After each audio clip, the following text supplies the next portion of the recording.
Ngayon, palang daw ngayon, pupuntahan namin si M sa Kappa Shrine. Kaya tara, samahan niyo ako. Sheesh!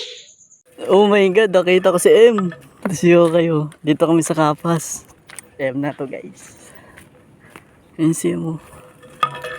Nanginginig ako, sorry. Ito na si M. Lalapitin na natin si M. Day. Day.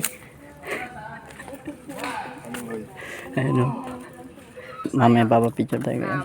Nakikipagbiro ba sa amin? Papapicture kami kay M. Ito biglaan lang, sinabi lang sa amin na nandito siya. Hello, Pa! Shout out to Shannon Pro, and also you should follow his page.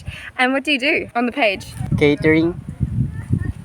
Food, sarap, go. Catering, yum. For your birthday and for events and for all the other things. And another content like travel. Travel and catering. They will cater while they travel. Yeah.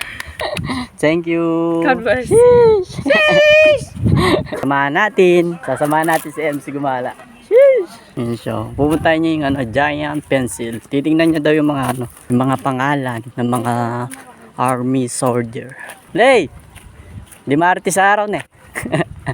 So very hot. Ganoon naman talaga yun. Si Yokai talagang hinaanin yung English ko eh. Alam nyo naman tayo mga kapampangan sa Tagalog. Pinapalaban tayo sa English. Tingnan mo yung reaction niya. And when the world shall wake again. Yeah. My name? I'm Deb. Na! When the world shall wake again from grim decay to growth and beauty, let no one ever know my pain. What? Ito binabasa niya.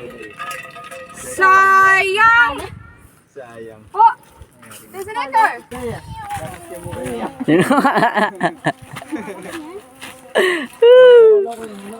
Sobrang kulit pala sa personal tingnan.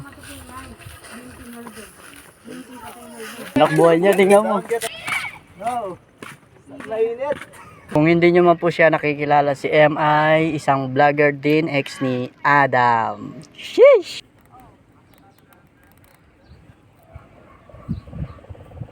Pupuntahan na namin si Ems! Pinipicturean na sila. Papicture si Lily. Uwi na kami. Paalam na Ems. Ang oras pala natin ngayon ay 2. Sobrang init. Sobrang init. Kaya hanggang dito na lang. Bye-bye. Sheesh!